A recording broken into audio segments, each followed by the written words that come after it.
Discover the natural power of ashwagandha, an ancient herb known for its healing properties. For over 3,000 years, ashwagandha has been trusted to reduce stress, increase energy, and improve focus.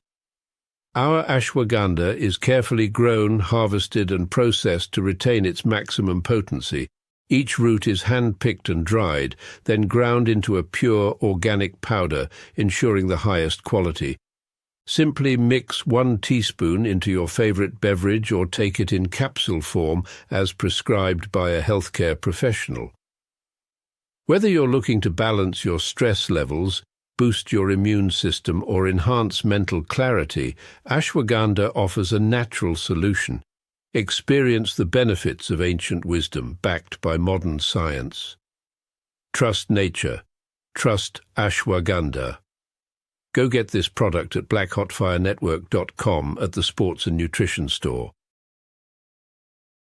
Good afternoon, family. Hope you guys are doing great today. Happy Tuesday. Good afternoon. I hope your day is going as well, as fantastic as it was as mine. I don't know if that English is really good. Actually, that's a very broken English. But I hope your day is going amazing. Mine has been amazing. It's exactly a minute past 8 p.m. Returning the 254. And welcome to another beautiful episode of the Africa Today Show. This is the media of the 21st century. My name is Joby. For those who are here for the first time on YouTube, kindly subscribe.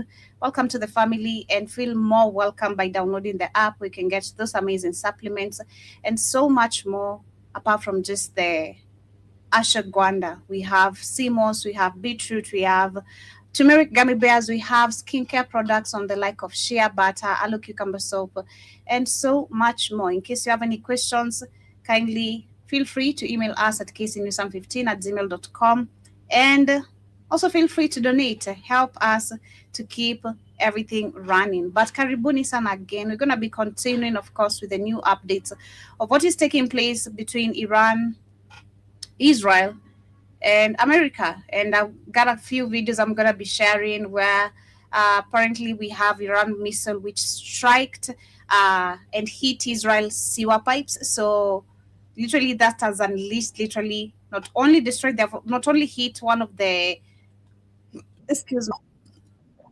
it's one of the Iran's final active water plant, but also hit the sewer pipes, literally. So the country is flooded in sewer. I can imagine how crazy that is. So I'm going to be showing most of those videos as we get started. We also have Alex Jones, who is currently trending on some of the videos on TikTok, where some people are saying that the MAGA people are mad. They're also supporting him. I'm not getting what's happening here, but I wanted to share also his video himself. That is Alex Jones. I know Keith is going to be coming here, and also to you guys, be cautioned. Of course, we just want to listen and to us to understand what is happening on TikTok, why the MAGA people are mad, because Alex Jones is calling Trump out. So we're going to be discussing on that and so much more as we continue. As we see, Trump has said also earlier today that a whole civilization is going to be wiped out, and is going to destroy so much that should never be seen. So yes, karibuni sana, and I hope you guys get to enjoy the show. Shout out to you, Sister Michelle. Karibu sana. Hope you're doing great. Well, let me start with this video of Alex Jones, literally, as we get into it and what he had to say regarding this war. Restart it here.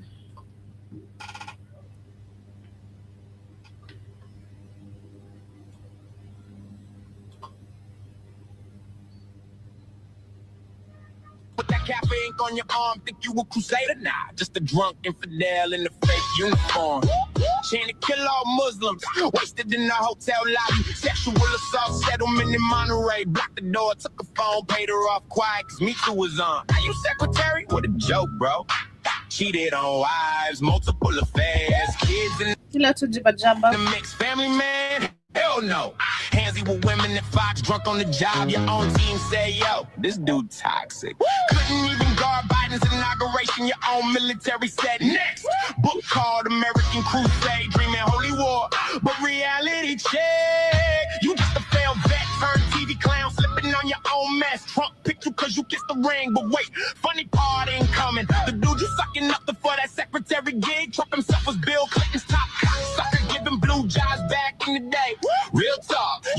here blowing for access, but he the original BJ queen. You thought our missiles max 2,000 kilometers? Cute, rookie mistake. We hitting the bow, worshiping Epstein Island crew, the ones who hurt the kids. Revenge for every American soul you and Trump's dirty crew oppressed and did. We taking payback for the girls. You broke the wives, you broke the Muslims you hate. Every victim screaming in the dark. Iran got you on the play. You threw everything at us, all your cars, all your might. We still operating on 10%. Laughing while you fight. We see everything, know every secret, every dirty Epstein link you hide. Where you least expected, in the shadows we ride, and no place to slide. This ain't full force, just a warm up. Persian flow with the wrath. Pete, you done roasted raw. Iran sending this heat. Feel the math. Drop the mic. Infidel clown. We coming. Yeah, you blew the bridge. Posted the video proud. Power plants next. Stone Age talk out loud. Watch this. What? War crime, war crime, war crime, war crime. Bridge down, civilians cry. Trump on truth, social flexing while they die. Power plants next, blackouts in the night. Stone Age threat. Great Persia still shines bright. You split the brick, we split the bridge in flame. Smoke filling up the sky, posted the video laughing, showing off your strike, threatening power plants, trying to turn off all the lights, dragging us to Stone Age with your illegal might. But Great Persia rises, history on our side, ancient empire strong, we never hide. True social warrior, keyboard criminal, every strike we drop, we multiply. Ancient Persian Empire. That was actually black. Trump on true social flexing while they die. Power plants next, blackouts in the night. Stone Age threat. Great Persia still shines bright. Whoa. Sacred defense. We on the fight. Yeah, karibu sana Keith. How is your day going? Asante Sonic. Asante Sonic joke. See if you can find that other. It's a new one they did.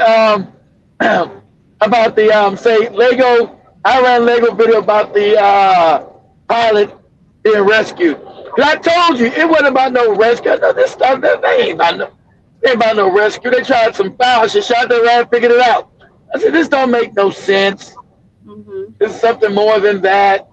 Mm-hmm. But yeah, before we get into queued it on TikTok. This is Alex Jones' page. Oh no! Never Jew Jones. Go ahead. I know.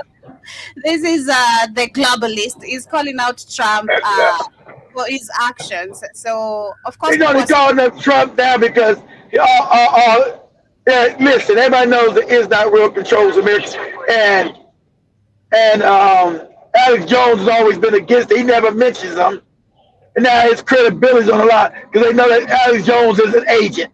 Everybody knows Alex Jones is an agent. Okay, he's an agent. So he's trying to get his credibility back. No, yeah. Alex, they know you're an agent now. Go ahead, Joe. Let me share what he had to say. Then we don't have to finish, of course, all of it. Just a little bit. Then we're gonna switch. That's funny. Joe ain't been Alex Jones in almost a year. Yeah, but it is Monday, April 6, 2026, and we are Monday, April 6. into this disastrous war, entering the 38th day. And exactly what I told you was going to happen, happened. Everybody told you ain't told nobody shit. I ain't listening to you. I know you're lying. You back Trump. You know he's Zionist. The Zionists control you.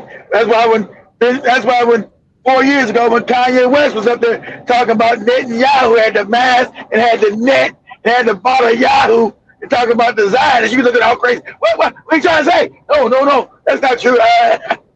He said Netanyahu and them run the world. You're like, no. Now Joey looked that back and give crazy ass Kanye West was in there with a net and a bottle of Yahoo. He called him Netanyahu. They are increasing, inflation now growing, it being permanent. That will derail Trump's plan. That's why Trump said, I don't care about the strait, leave it closed, but open it right now or I'll obliterate you. We've heard over 20 times the war has been won, and then it's not been won. This is a disaster, folks, and anybody telling you it's not is just being paid to say that or stupid. Sure. I am trying to get Trump to stop this. It's never been started. And you know why? You know who started it. Go ahead. There's the good stuff he's done. And the good stuff. He ain't did nothing good. Everything he did has been about stealing, robbing. What are you talking about? The good stuff he did. I know this clown is controlled opposition. He's a phony. Go ahead. Okay. The good stuff he died. Okay. The Trump haters attacking me saying, don't even try to engage Trump. Just give up. No way. Quitters. No way. Insane. No way. No way. I'm not going to quit. Iranian agent. It is crazy. You know you're an agent. My views on this are the only way. I'll explain it all when we come back in 60 seconds. Share those live feeds now. It is Monday, April 6, 2026. I am your embattled host coming to you from deep in the heart of Texas, broadcasting worldwide. We're entering the 441st day of the return of Trump, who said, nope. So now I'm going to destroy all your major bridges and all of what's left of your power plants. And the Iranians, all the historians and military experts believe have a 90+% chance of hanging on indefinitely. And so from go, it was a failed plan. The Pentagon and the 17 intelligence agencies gave him a review 5 days before and even leaked it to they all told him it's stupid and don't do it. But his Rothschild control people who control this planet told him to go ahead and do it. So stop acting crazy. Same ones that pay your no good ass. And you saw Susie Wiles last week, and I talked to folks that were in the meetings. She leaked 3 times saying the war needs to end now. And she's a hawk. Eric Prince said don't do it day one and explain why. And then we have Mark Levin saying we are Iranian agents because we said it wasn't going to work. Again, you can have a revolver. They have them with 10 cylinders. They have those. I own one with a 22 and a 38 special. And normally Russian roulette, you do it with 6 cylinders with 1 live cartridge. And you spin it. And people do high bets and do it. It's real. People do it. It's crazy. It's not a myth. Look it up. I would never do that unless it was like, play Russian roulette or we're going to kill your kids. Something like that. The Vietnamese, when they capture our troops, will make them do it and gamble over them. A lot of soldiers, POWs, died like that. But I wouldn't do it unless it was a gun to my children's head. That's 1 bullet out of 6. What about... You said if we become Mad Max, you eat us. Forget your church. I eat your ass. That's what you said. I eat your ass. I go outside. I shoot you in the head, and I get you. I eat your ass. 92% chance, Pentagon report, not just one analyst, that was the consensus, 92% chance you won't get regime change, they close Strait of Hormuz. You don't roll the dice on a 92% chance of failure. Yeah, see, he's not mad about them losing. He's not mad about them going to kill innocent kids. He's a psychopath. You understand white people, they talk crazy.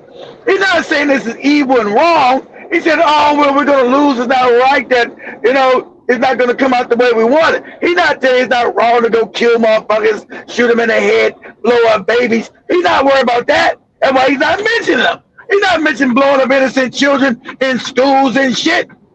This savage can give a fuck. It's why is it gonna hurt America's standing in the world? Are we still gonna be able to control the world and project power on the rest of the black people on the planet? This is gonna fuck us up. That's what he's not saying we're not wrong because it's an illegal war. We killed innocent children, blew up people, and people praying in the damn mosque going, Allah Akbar. We blew them out the mosque and they were butt naked. Then we double tapped their ass. He's not saying that. He could care less. Fuck him. Go ahead, Joe.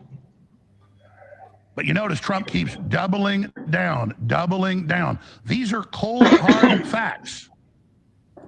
The dissenters were the head of CENTCOM and a Hegseth and a bunch of political advisors telling Trump, no, we can do it, let's do it. Now, good news. You got to monitor Mark Levin on Fox over the weekend because he's the mouth of our real foreign policy president, Benjamin Netanyahu, and he tells you what Trump's thinking. Trump says, tune into this repeatedly to hear what I think.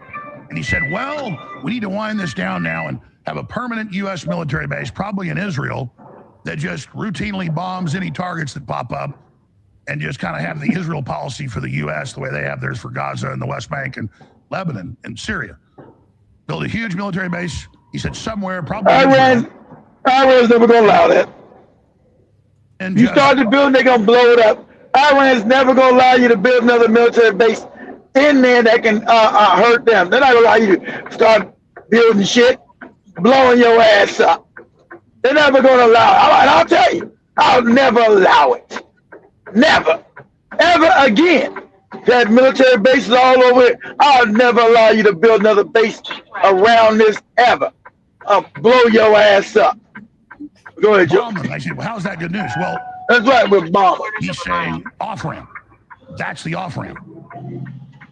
That's not off-ramp for me, but that's their off-ramp.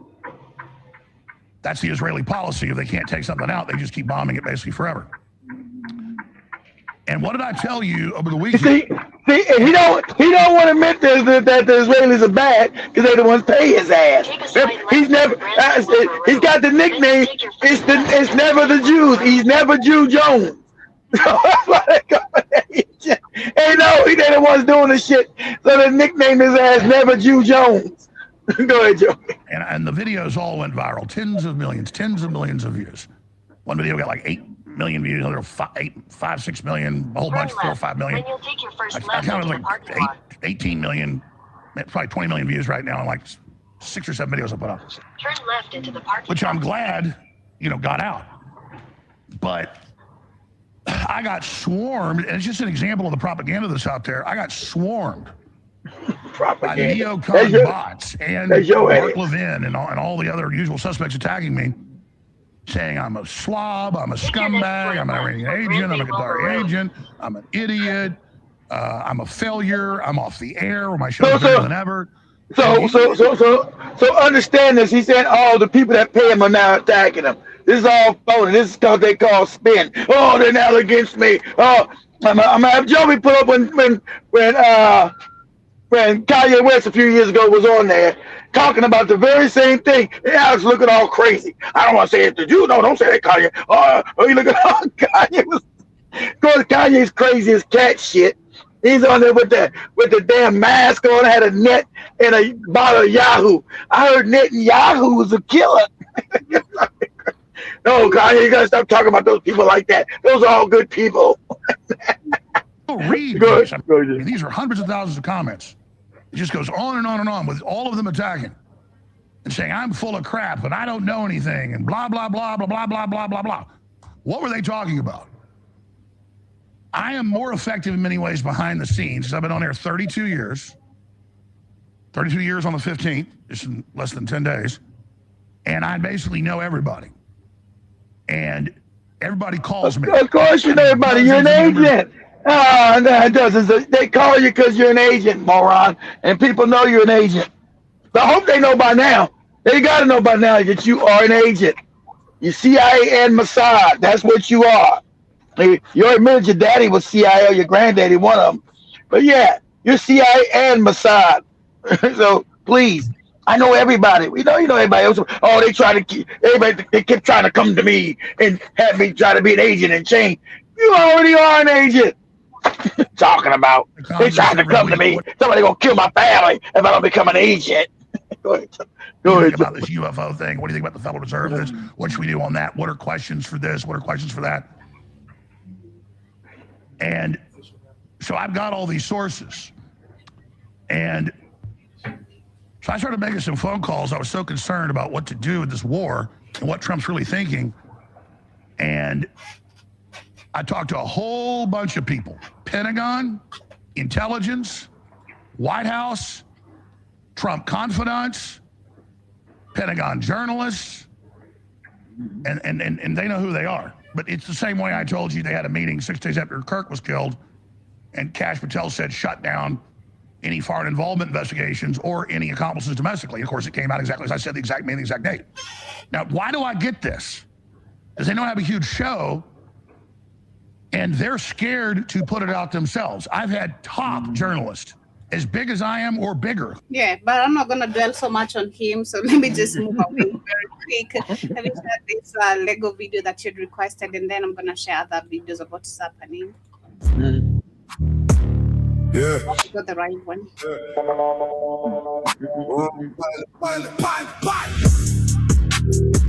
Pause this for a second. Pause for a second. I must admit, the Iranians rap game is on point because these videos are jamming.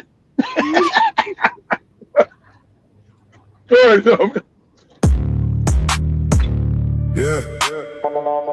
Yeah. One pilot.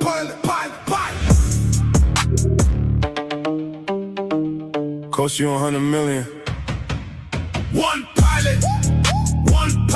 Lost the C-130 in Black Hawks for one pilot. $100 million just to save one guy. World's strongest military. Look at you cry.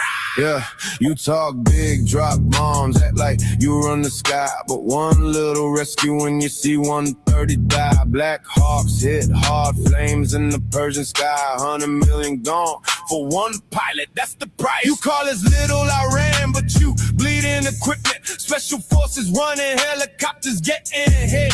Pause it. You call us little Iran, but look at who's running now. Yeah, all right, so you talk that shit, called little and sorry, but look what's happening now. Go ahead, Joey. One man in the dirt, pathetic as military. We laughing at your hurt. One pilot, lost the C-130 in Black Hawks for one pilot. $100 million just to save one guy. World's strongest military. Look at you cry. Sacred defense. One pilot, 100 million. We're waiting for the boots on the ground. Please come back. Please come back. Please come back, America. We're waiting for the boots on the ground. Look at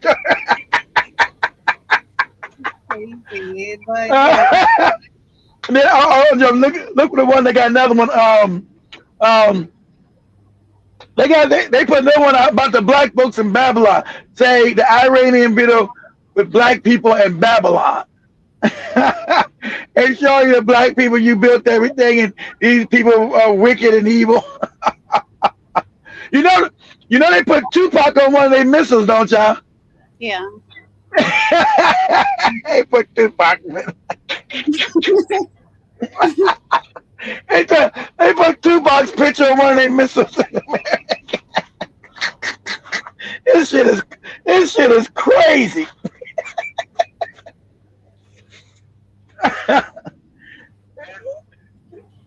It should say Babylon. It should say some other. If I'm TikTok, should say the Lego video about black people in Babylon. See, let's you say correct or right on TikTok, you won't find it. You might go to YouTube or something. You gotta be correct.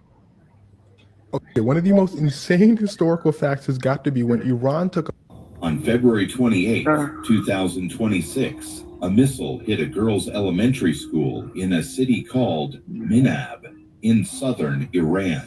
165 people were killed. Most of them were little girls. Please, guys, I need that money right now to travel to Iran. Yeah, don't say worry about that.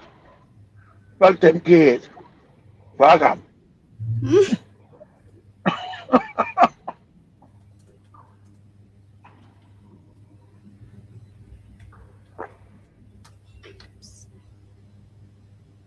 Trees buried under U.S. There it is. Here's it.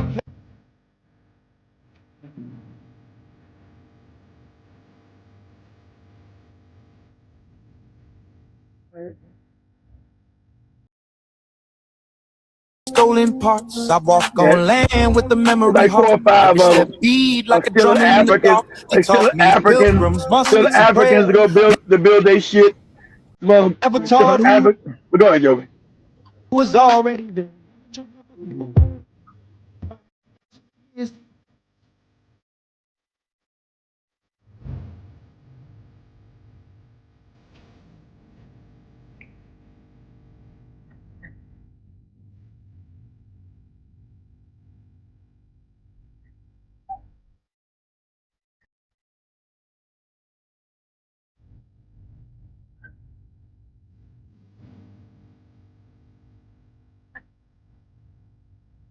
Hey,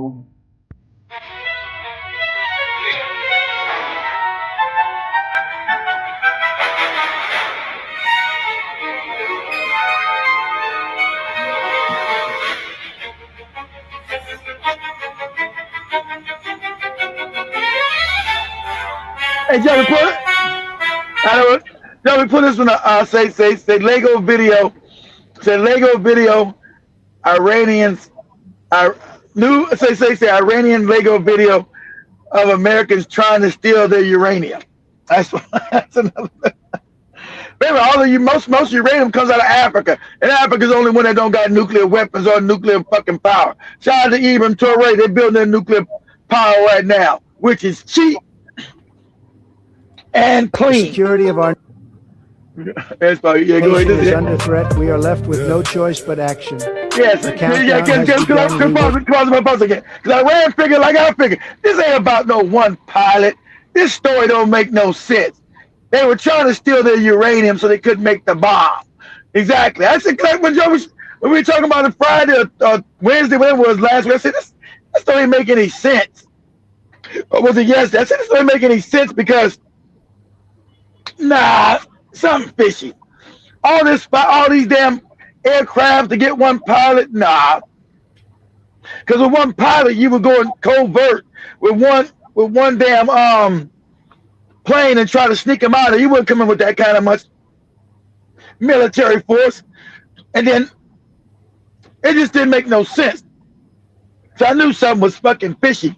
Iran was like, yeah, they tried to there's a whole bunch of these motherfuckers. They tried to come and steal our nuclear uranium. These motherfuckers tried to go to Iran and steal their nuclear shit. Crazy. Go ahead, Joe. Prevail. They said it was a rush, but it was a heist. Uranium.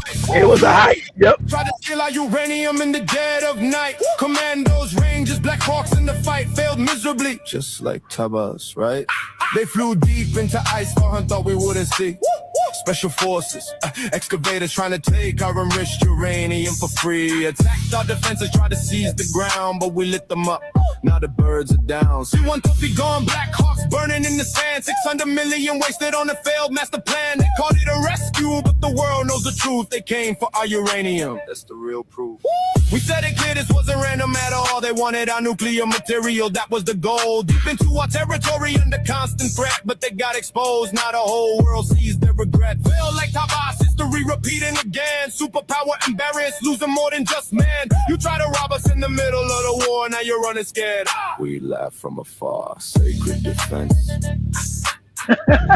These morons tried to heist their uranium.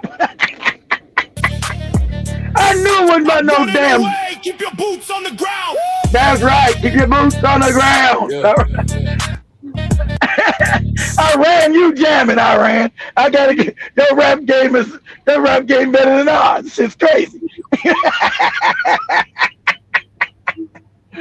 What you say, Joey? What you say, Joey?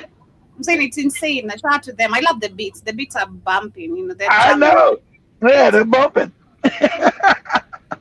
Yeah, we have Americans, of course, here complaining about also the actions of Trump and what is doing it unlawful. One thing about America is that we are a very retroactive country, meaning we'll see a problem on the horizon, but as opposed to getting in front of it and preventing the problem from occurring, we'll wait until the problem happened, and now we've got consequences and repercussions. No, pauses. Like what Malcolm X told you, we a Negro like they're saying we. She ain't got shit to do with this American government. They don't respect their black ass. It's the white government. So they know we in it. See, when you hear a Negro talking about we do this as if she's a real American, you know, this is a sick Negro. Malcolm X said, this is a sick Negro. It's a sick, talk about we. Lady, you ain't got no power to make none of these shit. There's all white people doing this. They ain't got shit to do with you. Whenever you ask, can you help and give your opinion, they'll tell you to sit down and shut your black ass up. So there's no we. What we do, ain't nobody black in America has no power to go to no war and decide no war nowhere. So what are you talking about, lady? We. Go ahead, Joe. trying to come up with a solution. Back in early March, Congress had the opportunity to be proactive in this situation. There was a war powers vote on the table where essentially that vote would have prevented this man from making any further military action with this situation with Iran without getting permission from Congress first. See, Constitution Alizé Jones gives Congress the power to declare war. He's not supposed to. See how stupid it is? He wasn't supposed to do that. That is illegal. But they went and Congress came back and said, yeah, they give him authority. So what you're saying is stupid again. Because he just went back after he did the shit. And since Congress is controlled by you know who, by the motherfucking cats with the hats, Congress said, okay, yeah, even though what he did is illegal, they said, so what? We're going to give him approval now. So what you're saying, lady, is stupid. Because they still gave him authority right now. He's got the authority now. They gave it to him. See, when you got a Congress completely that's not independent, like no place on the planet, when you're not an independent actor and you're controlled, you're puppets, this would happen. All the Congress is bought and paid for by the cats with the blue flag. And everybody knows that. It's not like it's not hyperbole. These are facts on the ground in America that they run our country. Factual. You know, and I don't think the stupid ass Trump wanted to do this anyway. He got some shit on the Epstein files, and also I'm sure they told him, hey, you want to end up like John F. Kennedy? You don't want to end up like John F. Kennedy, do you? You're already old, you're almost dead anyway, but we still put a bullet in your head. You want to end up like JFK? And we also know that you know the people that unalive Charlie Kirk racist ass, you know, is not real people. Same people unalive his ass. Because he was talking about they didn't want to go to more wars with Iran. We don't want no wars and blah, blah, blah. So they got rid of his ass. Get your ass out of here. Well, go ahead, Joe. Speaker, Donald Trump's attack on Iran is not only illegal and causing death and destruction, it is spreading economic chaos around the globe. Canadians are now seeing sky-high gas prices, and the cost of products from fertilizers to food are going to soar, bringing pain to every household. Economists predict the world will face massive turmoil for years to come. Rubber, you around? Pause that for a second. Okay, now, I'm telling you guys now, I don't think you'll know better. I want you guys to start stocking up on food and essentials now. Now, because in 3 months, it's going to be famine in America. I'm telling you now because the fuel prices, talking to cats out on the road, they can't afford, trucks are getting parked, they can't afford to fuel the trucks. Got places that are completely empty because they can't afford these fuel prices already within a month. So I'm telling you right now, got a little money, put it to the side and start putting, you know, have your freezer, start putting food to the side just in case. Joby always laugh, I keep the guy a lot of food. Yeah, damn sure do. So, at times like this when shit happens. So, because you know the price is going to go sky high, right? And people are not going to afford none of these prices. You're not going to afford anything because, you know, the prices are going to shoot up because everything comes through transportation. So if you got money, at least buy yourself a freezer, something, start packing away meat, vegetables, canned goods right now because it might be longer than what we think. Because I'm pretty soon it's going to be, you know, I showed that video with Australia. They're a little more fucked up than us because Australia is completely dependent. That's an island nation. It's not. It's out there in the middle of fucking nowhere in the Pacific, South Pacific. So I'm saying, start buying some an extra pack of hamburger and chicken and nothing. Just put it to the side and save it, and just stack up a little bit, okay? Because this morning, if this thing doesn't stop, guys, the fuel price. Because if they bomb, I want you guys to understand this. I'm gonna send you over some videos too. I'm gonna just have a look up some things. If you guys don't understand, if they bomb Iran's civilian infrastructure, this is a wrap. Now, some good things about it, right? Because Iran said they're going to wipe out Dubai. I'm like, hell yeah.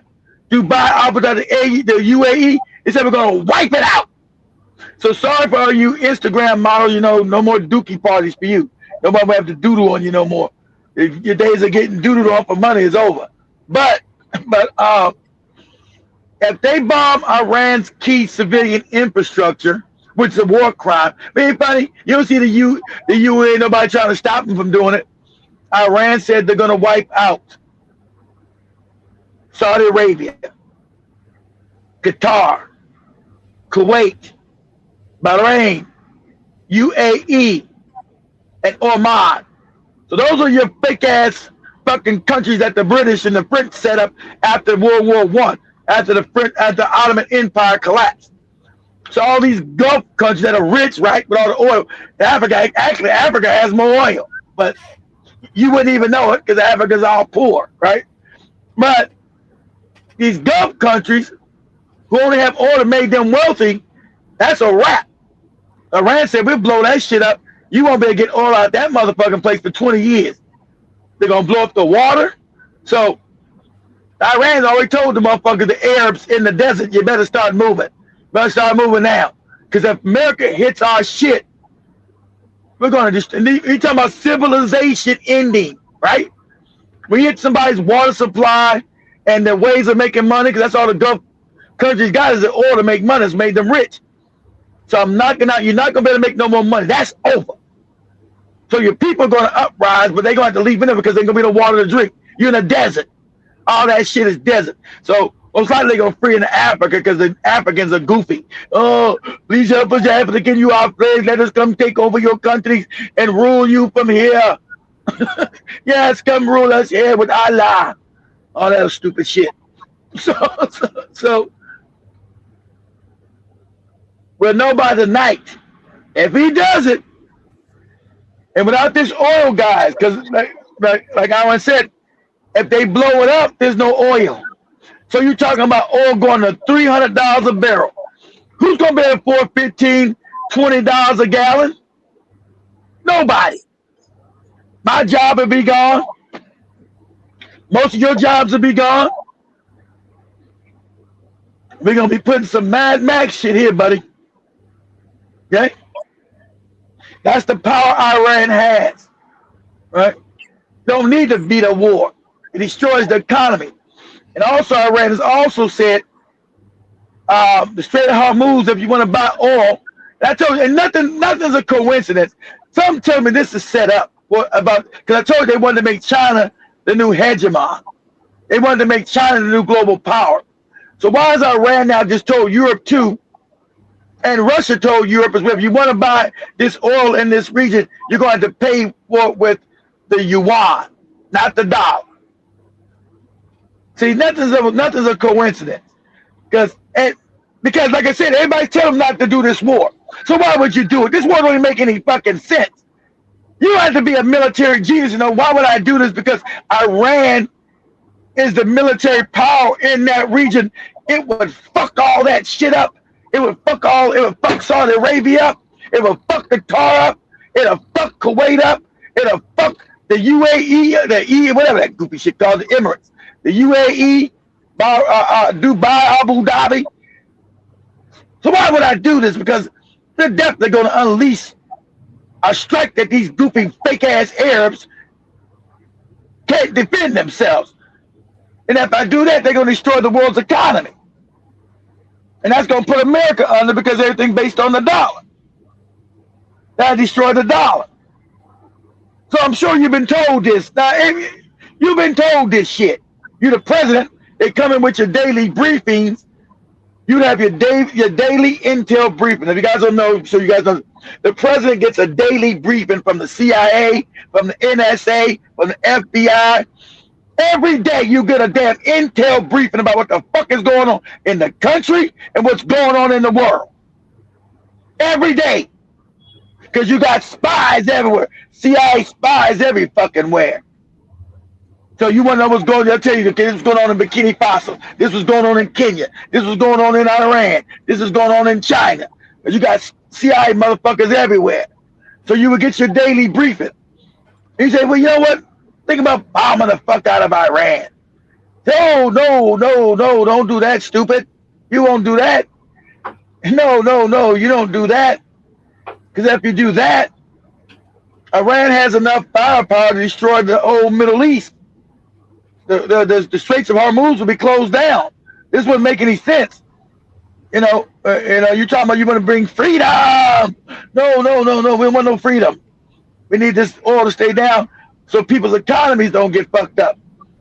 Because if you do this, it's going to start a world domino effect of destroying people's economies from Japan, China, Indonesia, Philippines, Malaysia. Then eventually it's going to come back to America. Africa is going to be completely fucked up because they don't care about the black people. They like, that's a bonus, right? Whenever some shit to Africans, that's a bonus. Oh, it's going to fuck up these niggas? That's great. But no, you're going to fuck up everybody else too. right? You're going to fuck up Europe. Europe's going to be fucked. Then eventually America, Canada, Australia. So you're not going to want to do this. So this is the information he's getting. He's getting this information. And then you go and decide to do it anyway? This is some Rothschild shit again, I'm telling you. Because this war don't make no sense. As Never Jew Jones is telling you, oh yeah, the intel people told him no. Exactly. They'd already tell his ass, no, don't do it. These are the consequences. They would already know what the consequences. They said Iran is strong enough to destroy these other puppet states that we got. If you do this, Iran's eventually going to destroy our puppets and destroy the countries. And everybody's economy in the world is going to suffer in real time. Like you see people walking to work in the Philippines and all this other shit. You're going to destroy people's countries. So this ain't a good idea to do. So the question is asked, then why would you do it? There are never no coincidences when you think shit out. There are never no coincidences because this would make sense. Because you're getting intel briefings every day. Every day. And like Goopy Jones just told you, they told him not to do it. Because I know you would. Because an intel brief would tell you, hey, this is stupid. These are the consequences if we do it. These are the repercussions. You're not going to do it. This is Iran's strength. And if we go and start to bomb them, we don't got enough troops anyway to put a ground invasion. To win this war, you need at least 1 million troops. Okay, this is what they tell this moron. You would need at least 1 million troops ready to go. And then they would tell them, it can't be like we did in Iraq 25 years ago. Because he's stupid. Why not? Why can't we do like Iraq? Because they got drones now, dummy. Back in 2001, 2002, people didn't have drones. So you can't amass a fighting force, a big enough force to sit them idle because they're going to be attacked by drones. They're going to be blown up. So we actually have no real way to mass a 1 million-man fighting force to invade Iran. And if we decide to parachute them in there, most of them going to die before they hit the ground because people are going to be shooting the shit out their ass while they parachute and try to make it down to the ground. And then you got no logistics. Okay? This is what the military's telling. The military intelligence tell you this. Okay, now let's say you're able to put people in there. Okay, let's just talk crazy, okay? Just for you, Trump. Let's say you're able to get 500,000 in there on the ground, 500,000. How do you supply them logistically to keep fighting? How do you get supplies to them logistically? Not gonna be do like you did Iraq and Afghanistan. They got drones. They're gonna blow you up. How you gonna get logistically? This is a nightmare. Logistically, how are you gonna get supplies to the troops to keep fighting? They're gonna need to eat. They're gonna need to be resupplied with weapons. They're gonna be resupplied with ammunition. How are you gonna get it there? Logistically speaking. See, this is all told to them in briefings. And they already told them, listen, we don't have enough ammunition. We've been given ammunition for 3 years to up to Ukraine to fight Russia. We're low on ammunition, sir. I don't care. We're gonna bomb them. We're gonna do shock and awe. We're gonna shock and awe these motherfuckers. Well, sir, shock and awe is not gonna work on them because they've been preparing to go to war with us for 30 years. So this is not going to be shock and awe. They knew we were eventually coming. So shock and awe is not going to work. It's not going to work, sir. It's not going to work. Now, we can blow up some shit and fuck them up. Yeah, but that's not going to get the results we need. We're going to just kill innocent people. That's not going to get us control of the oil, which is all about. We're not going to be able to get that. We're not going to be able to steal these people resources, sir. We're just not. We don't got the manpower, and we don't got the manufacturing power to make enough weapons and ammunition anymore. Remember, we gave that to China, stupid. That fucked us up. The last 20 years, all our manufacturing. See, back in the day, when we invaded Iraq, we still had a lot of manufacturers still in America. We can make those weapons quick. We can make those ammunition. But we don't got it no more. You ship everything to fucking China. Stupid. You ship the manufacturing to China, you fucking moron. So we can't do it. Okay? We can't physically do it. We can do all these fake propaganda slogans. We're going to kill. Yeah. We can't physically do it. We can't physically put boots on the ground.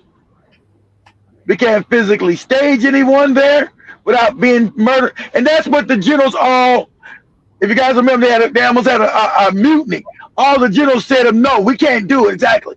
All the generals said, we can't put boots on the ground. We're not going to send innocent men to die. This won't work. We don't got enough boots on the ground. He's talking about sending 50,000 people. What? 50,000? There ain't enough people to invade no fucking Iraq. You need 500,000 to 1 million. You need 1 million man standing army. 1 million.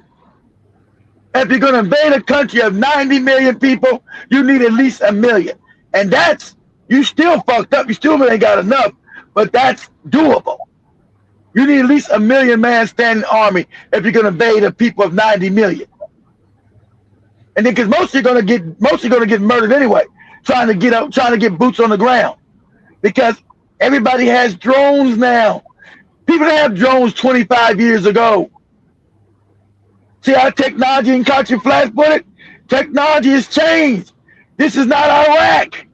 This is not Afghanistan. You can't, when you mass a big army and say, yeah, we're going to come and fuck you up. See, they didn't have to do no, guys, remember during Iraq war, both times, they didn't have to do no propaganda. It was all on TV. They showed you everything because they showed you shock and awe, and America going in there with overwhelming forces, knocking people in the mouth. They like that kind of, but Iran has been completely different. The lies, the propaganda. They didn't have to get no propaganda with Iraq. You heard George Bush said, we're going to go in there, we're going to knock them in the mouth. We're going to take over, we're going to blow up people. We're going to do shock and awe. You know, all you kept seeing on TV 25 years ago was America blowing up buildings and shit, blowing up people. People blowing up out the, you know, and never once did any white Americans complain. Remember, when Joby showed you former, the same job Marco Rubio got today, former Secretary of State, the Jew, Madeleine Albright, they say, you know, you guys murdered, we killed at least 1 million Iraqi children. She said, yeah, it was worth it, fuck them. We murdered 1 million innocent children in Iraq. 1 million. And there's no good rotten ass broad say, yeah, so what? It was worth it. Of course, she's a cat with the hat. That's why we're going into Iraq to begin with. 1 million children got murdered. Innocent children, babies. And I ain't gonna lie to you.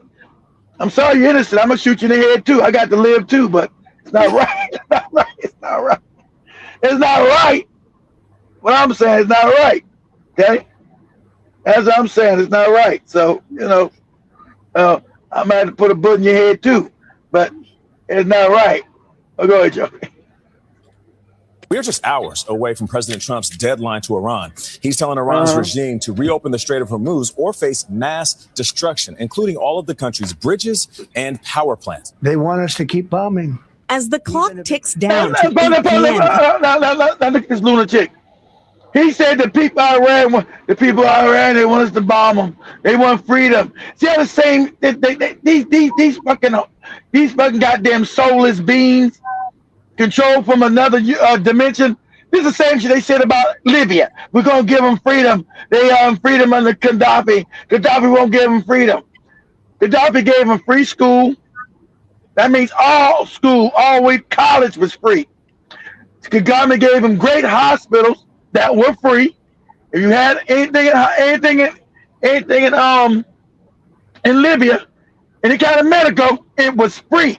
And if they couldn't do it for you, they sent you out the country for free. Whatever surgery you need that they couldn't do, they would fly you out the country to whatever country that was doing the surgery, and they would pay for it. You never paid nothing. Oh, housing. Gaddafi would give you a free house when you got married. Oh, Gaddafi would give you farmland and equipment if you decided you wanted to be a farmer, because that was the betterment of the country, because you were feeding the country. So he would give you free equipment and farmland. But you had the white behind, they're not free. We need freedom. It's the same bullshit this motherfucker is saying right now about Iran. They're not free. We need to give them freedom. You know he's lying. Then the next second, yeah, we're gonna go steal their oil and make money. It's about the oil, but it's about their freedom. That's why they don't like Trump, because Trump is a moron. He doesn't know how to stay on message. He tells the truth. We say, hey, stupid. We told you, say it's about freedom, you fucking moron. It's about freedom. Stop talking about it's about stealing their shit. Right? It's about freedom. Same shit they told you about Libya when they stole all. Now who's got Libya's gold? No one knows who stole all Libya's gold, and they got control of their oil now. If you go to Libya now, Libya's all what? All fucked up. Fucked up. Slave markets, infrastructure blown up, nothing built. Nobody getting nothing for they impoverished. But you don't ever hear them talk about Libya. They got freedom. Right? Same scam they be using. Same stupid shit they saying about Iran. The people want freedom. They want us to keep bombing them and kill their kids. This is shit this psychopath is saying. I'm not joking. They want us to kill their kids. They want us to keep bombing. Go ahead, Joe. Eastern Time, President Trump's threats are getting more specific. Every bridge in Iran will be decimated by 12 o'clock. Every power plant in Iran will be out of business, burning, exploding, and never to be used again. Trump was asked repeatedly Monday whether such attacks on civilian infrastructure would constitute a war crime. He insisted the Iranian people get it. They would be willing to suffer that in order to have freedom.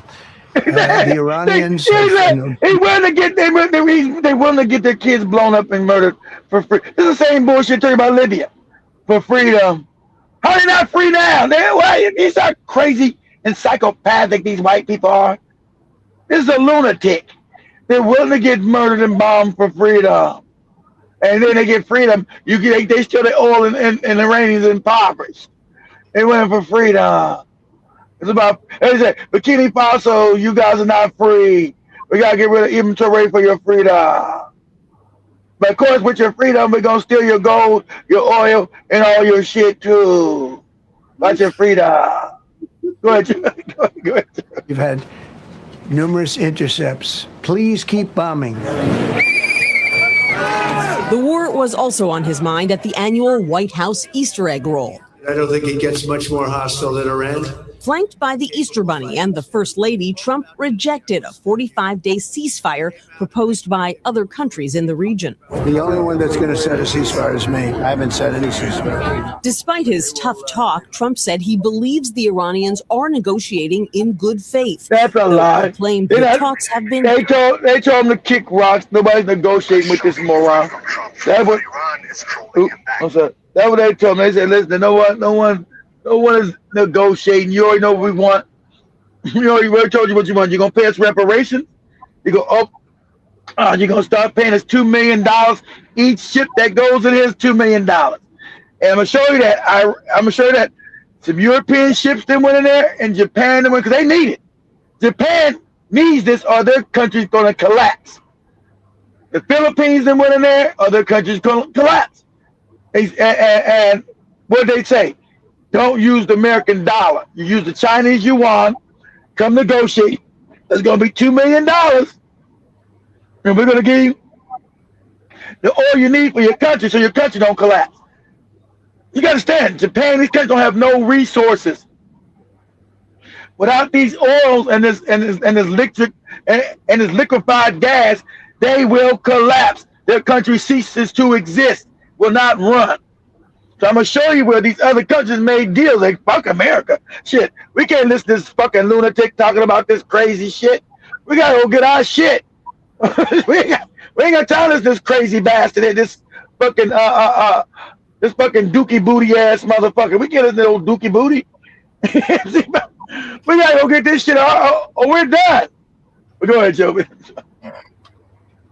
Hampered by the destruction caused by U.S. missiles. We're communicating like they used to communicate 2,000 years ago with children, bringing a note back and forth. They have no communication.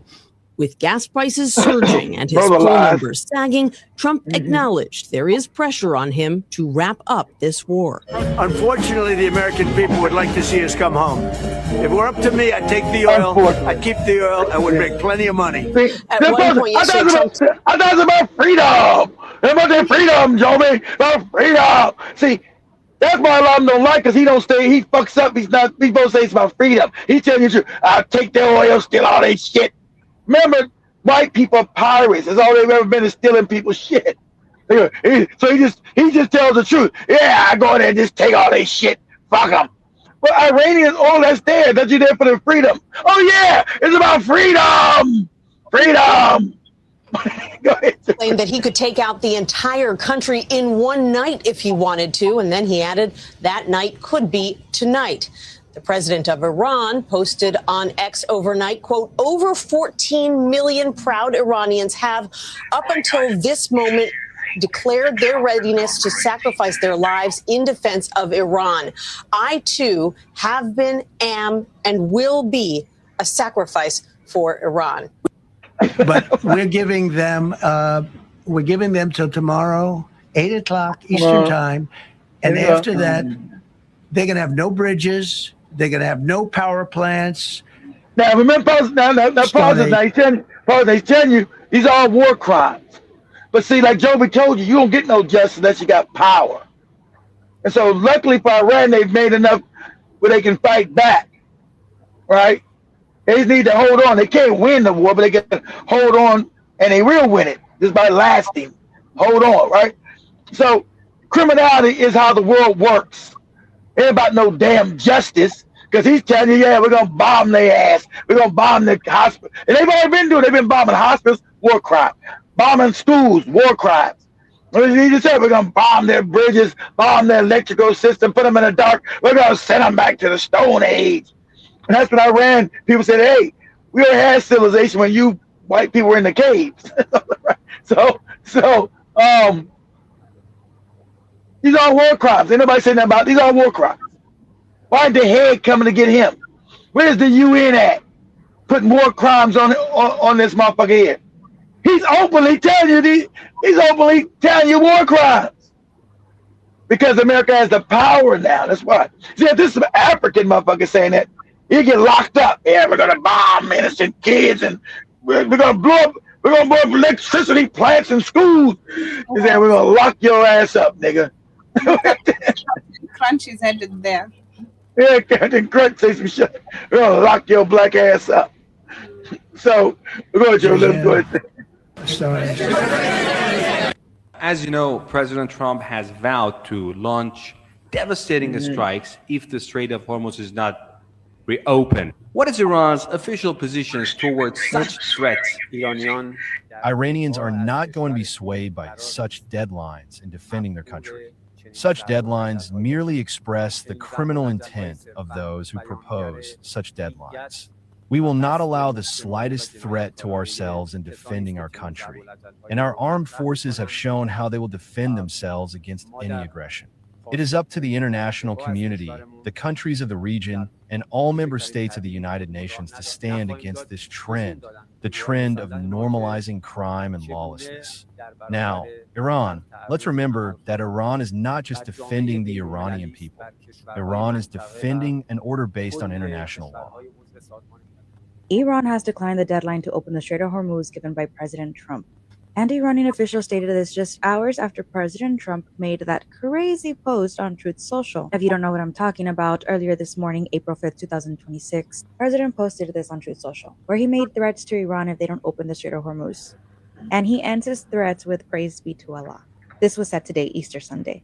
And Iranian officials pretty much said, bring it. And Iran's foreign ministry stated that these threats are just an indication of a criminal mindset. In an interview that the Iranian official did with Al Jazeera, he stated that anything that the United States does, this has always been the West mindset.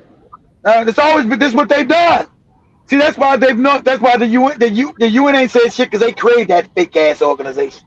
So these fake organizations they create to give them cover. Oh, we send them an organization to do justice for the world, coming from a mind of a psychopath. What? Right? Europe has always been criminal. That's their nature. England, now America, Australia, New Zealand, fucking the West, France, Germany, Austria, fucking Switzerland, Denmark, all these motherfuckers, the Netherlands. They all been stealing, robbing, and killing, raping. That's how they got rich. Remember, there are no reasons. See, now the funny part about it now, okay? Let's get honest here. Now, Europe is dying, right? Because Europe's never had anything. England's all fucked up. Sorry, General Mosquito. I know where you're at. But England's all fucked up. I'm sure you know it. So I'm sorry to tell you that. if it's new to you, I apologize. So England's all fucked up. They don't make shit, right? Their economy's garbage, right? They don't got no industrial base. Germany's got the main industrial base still in Europe, but there's a shrinking too. Spain don't make shit. France don't make shit. None of the damn Scandinavian states make shit, from Norway to Sweden, the damn Finland, they don't make shit. Down to southern European countries like Italy, Greece, the Baltic states, they don't make shit. Nothing. And they have no resources. So the last 20 years, they've been living off the theft. For the last 5, they've been living off the theft of the whole world, but Africa's the main one they still got. But remember, they went out and stole everybody's shit. The white man went out and stole China. Only one they didn't get was Japan. And let me do my rant here real quick. Now remember, white people colonized these savages colonized the whole world. Not just Africa. All the countries in Indonesia colonized. Malaysia colonized. Fucking Cambodia, Laos, Vietnam, colonized. China, colonized. Only one that escaped was what? Japan. And shout out to the Japanese. They were racist as shit, but I'm gonna tell you what they did. Let's tell you what the Japanese did. I told you guys this story. I mean, he lived in Japan. So Japan's the only one that understood what the fuck was going on. So America shows up in Japan in 1850. Right? Because remember, Japan kept kicking white people out. Said, you stink, you're dirty. But they couldn't conquer Japan back then. They weren't strong enough. Right? They kept trying to conquer Japan back in the 14, 15, 16. The Portuguese show up. The Dutch show up. The Japanese would just kill them. They try to bring the Jesus. They chop their get out with that Jesus shit. Take that shit back to you. We're not worshiping your ass. So Japan would always kill them, right? Throw them in the ocean. Get your ass out of here. So finally, the white man got strong enough by the 1800s. He had mass, really good weaponry. That's what they do. They build weapons. War. You're dealing with a warmonger. So we got America shows up on Japanese shores in the 1800s with a warship and told Japan, you're going to open up. You're going to do what the fuck you're told to do when you're told to do it. And the Japanese like, whoa, shit. And the Japanese knew they couldn't fight them. They knew they had the military might back then to fight America. They said, God damn, okay, what we do, we're going to, we are weaker power. We're going to have to pretend, like I told Joby, like even so, you got to pretend with people till you get strong. You can't still stay the same because you know they want your butthole. They want your asshole. And if you gonna give your asshole? What you gonna do? They want your ass. White people want your asshole. So Japan said, okay. So Japan said, okay, we'll trade with you. We'll do certain things. And immediately, I'm gonna Joey play this. I'm gonna Joey show something else. Explaining on TikTok what I'm saying, because I know somebody didn't already covered it before. Japan said, oh shit, we're backward, we're fucked up, we can't fight these motherfuckers. Unlike China, they were already in China that time. Fucking China, right? Now with the opium war, had addicted the Chinese to drugs and shit. They had China all fucked up when they would colonize China. So Japan, instead of getting colonized, they played along with them. Because Japan said, we're going to have to learn from these motherfuckers because we know we're going to have to fight them. We're going to have to learn their technology, and we know we're going to have to learn from these people, because unless they're going to get us. Shout out to the Japanese are smart. They're not stupid. They're not thinking everybody's your fucking friend. They said, we don't modernize and industrialize, we're going to have to give up our buttholes to these people. It's just that real. And so what Japan did with the emperor, he sent the youth out to all the colleges of Europe and America. They say, learn everything you got from these people. Learn their military technology, and you bring that shit back home. Now remember, within a generation, Japan became a power. Within one fucking generation. They said, you go out. So Japan sent these people out to Europe, pay for education. You get all the military trained, military knowledge, and you bring that shit back home. You bring it back. And so if you guys don't know, Japan went to war with its own people. Because remember, when you got people that don't want to change, let's say you're in Africa, you got people that like Joey's father generation that don't want to change. They say, listen, we got to change. This is going to happen. So, oh no, we still want to be worshiping Jesus and do our thing. Japan started killing motherfuckers. See, that's I ain't talking about what China did later. This before China. Japan started killing motherfuckers who didn't want to modernize, because they know that these white people are going to come back to see them and colonize their ass. So the people that didn't want to change them, let's stick to the old ways and traditions.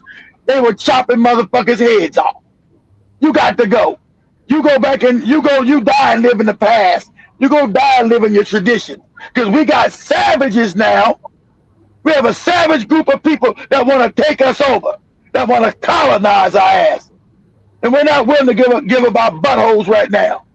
Right? Because they knew they were eating babies and fucking them. right? So Japan said, we don't want to do that. We don't want to do that. So Japan, within one generation, I'm going to have Joey put that up on TikTok after this thing. In one generation, not no 30, 40, 60, 70 years. Fuck that. Japan turned around. How about Japan's a power now? One generation, Japan became a power. And start kicking, and the funny part, and then start kicking the Europeans out of Asia. Remember, the Europeans all in Asia, colonized all these Asian motherfuckers, have them licking their ass, open their buttholes up to them. The British and the French were brutal with the Asians, brutal with that ass. And Japan's okay. When Japan finally learned everything they learned, what did they do? They start kicking the white man out of Asia. They went from almost being colonized to being an empire. Because they knew, hey, you got us. You got us, dog. Say like most people will, let's try to be their friend and bootlick. Japan said, fuck that bootlicking shit. Fuck that bootlicking. But go ahead, Joe. Let me go and play it. Let me go and play it. If you think that Trump has gone crazy, doing all the stupid things, swearing, abusing, you haven't seen the mental state of the UAE emirs.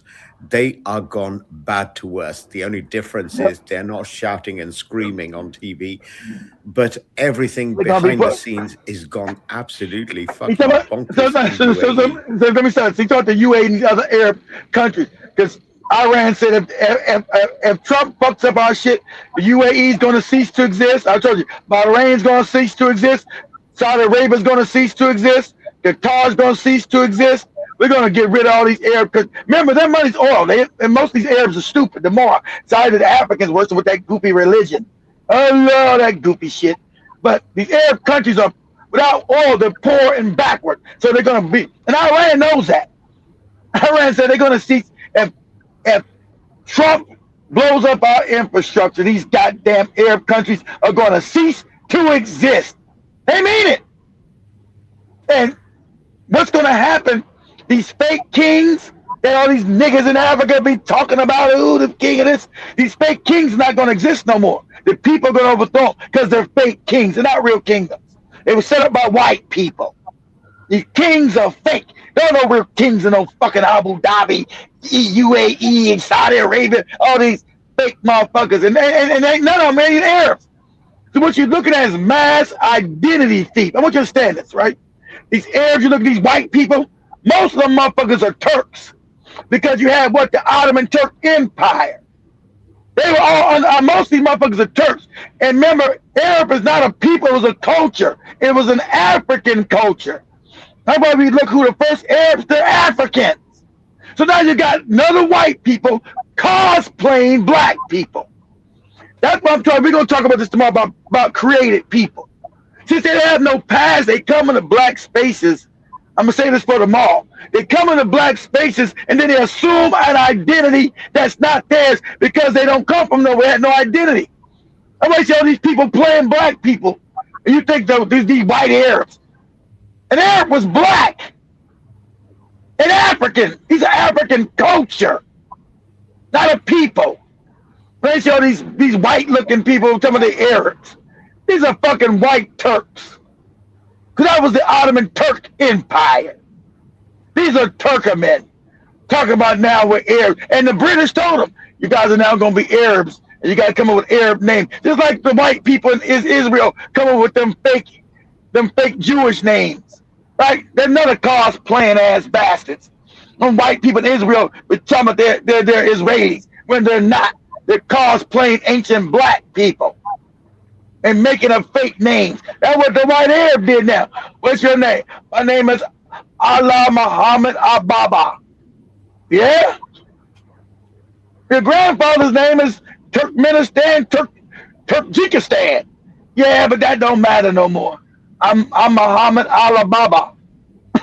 So you can what you guys mass cosplaying too.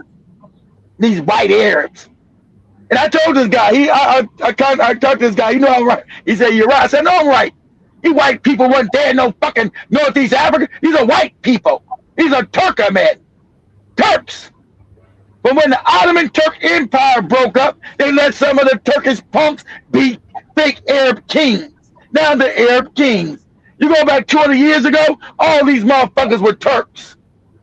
That was the Turkish Empire. Now the Arab kings. You don't get the hell out of here with that fuck shit. But go ahead, Joe. You know, the way they've seen their country get annihilated, all the buildings and everything they built across Dubai, and suddenly see it all disappear. You motherfuckers. Everything come to an end in Dubai. Habibi. And, you know, the way that they are lashing out, they're lashing out at Iran by constantly asking America to continue bombing Iran. But at the same time, they've attacked Pakistan. Pakistan was just, you know, for good or for bad, Pakistan was just trying to negotiate and help end the war conflict. But instead of that, they've turned against Pakistan as well. You know, as much as I don't think much about the Pakistani general for anything, but here they were trying to negotiate the stop because Pakistan's interest was, if this war doesn't stop, we have an agreement with Saudi, we'll end up being pressurized to attack Iran as per an agreement that they signed themselves. They didn't talk to the country, they signed themselves to protect their own fucking asses. Father, so what he's talking about, Pakistan has a really good, has a decent army, right? So Saudi Arabia signed a military deal with Pakistan to ask them, you know, we're gonna give you money to protect us if Iran, and this way for the war, if Iran ever starts some shit with us, you come and help us fight for us. Because so none of these Arab countries, I'm sorry about you goofy African motherfuckers. These Arab countries are weak. They can't fight. But you'll still suck their ass when they harm your women. Shit crazy. So Iran told Pakistan, you better not do it. You better get the money back. And then found out also the UAE paid Pakistan to fight for them too. Because they don't got no real militaries. And nobody fight. Nobody's scared no fucking Saudi Arabia. Nobody's scared no fucking UAE. But you know the UAE's fucking up the Africans in Sudan. They're down in the Congo. All that shit caused all that trouble. They're in the Sahel. All that shit. That's from these fucking Arab states. That's why I want Iran to blow these motherfuckers up. Right? So, on behalf of the Israelis and Americans, these Arabs are behind all that shit in Africa too. That's why I want Iran to go. See, it'll hurt me, right? Because if they fuck up the world economy, I'll lose my job and everything I've built will get destroyed. But the morality, the moral keep in me wants them to blow that shit up and take these Arabs back to the Stone Age and make them impoverished. I just only hope this shit would have started 2 years from now. I've been okay. I've been sitting all right. I want them to blow these wicked motherfuckers up. But so anyway, like he's talking about Palestine, they all made deals with Pakistan. Pakistan's poor. But Pakistan, that's why you understand, you're poor, you have a good military. Pakistan is poor as shit, but they have a good military, right? They understood. And they also got what? Pakistan has what? The nuclear bomb. Pakistan has a nuclear bomb that they got that North Korea helped them steal and make, right? So Pakistan has a nuclear bomb. Pakistan is poor, but Pakistan has a really good military in that region, and they know that. So they all signed deals. The UAE and Saudi Arabia has given Pakistan millions of dollars to protect them, just in case. So they must have knew Iran was eventually America was going to eventually attack Iran. Iran was going to come for their ass. So they'd always signed deals with Pakistan. And Iran already told, through the back channels, Iran told Pakistan, you better not. Better not do it. You better not. You better give them back their money. You better not do it. So this is what's going on. This shit's crazy. Iran said, you better not. You better not attack. You better not go fight for these motherfuckers. You better not. Because, remember, Pakistan needs oil too. And Iran said, listen, we'll give you some of our oil because you're not getting no more of their oil. And if you do attack us, we're going to destroy all their oil anyway. Then you won't get no oil from us. Then your country's going to collapse. So, yeah, which is true. Your country's going to collapse, Pakistan, because they said they're going to blow up the oil that you're getting from them. You ain't getting it from them. And now don't do it. We're going to give you our oil. We're going to sell you our oil, right? You sit your ass on the sideline and don't do nothing. But if you decide to come and fight for Saudi Arabia and UAE, we're going to bomb all that shit up. It's going to cease to exist. And then me and you, we're going to deal with each other. We're going to go to war. Us, Pakistan, Iran, that's what it is. But so that's what Iran is telling Pakistan. That's what he's going to talk about. Because Pakistan's like, yeah. We took a lot of money from you motherfucking goofy Arabs, but we don't think we're going to fight for you. We're going to enjoy it. In case Saudi gets attacked, then Pakistan will come to a rescue. So exactly. If Iran attacks Pakistan, Pakistan will be under pressure to attack Iran. And the thing is, Pakistan is coming into increasing pressure. Now UAE has attacked Pakistan. I know game money too. UAE already had problems with Saudi in terms of the economic policies and the politics and everything. And now they are expelling Pakistanis, or what's left of them, in Dubai and other regions within UAE by saying that we don't want these people here, because as a way of... But UAE, that's true too. That's supposed to. But UAE, so everybody got to go home. They can't pay you. Remember, their oil is not selling. See, you got these fake Arab countries, fake Arab kings. They don't got no money. They can't sell their oil. So they're going broke. So they can't pay the slave Africans, the slave Filipinos, the slave Indians, all these slave motherfuckers they brought in to do all this fucked up work. The slave black maids they got, slave motherfuckers. We can't pay you. So, we ain't got no way to get you home because our airports are fucked up, right? And we can't pay you. Now we can give you back your passport. Walk through the desert to get back to Africa. We don't know what you're gonna do. Good luck. Go ahead, Joe. To attack Iran, and attacking Iran is something I think Pakistan, no matter how fucked up the army is, the fucked up generals are, they would never take it lightly to attack Iran. Iran has always allowed Pakistan to carry the oil freely through Hormuz, like some of you guys say, because you can't use the word H here in England. In England. He talking about you, Mosquito. How you guys can pronounce certain words. It's crazy. Hormuz. It's Hormuz. It's Hormuz.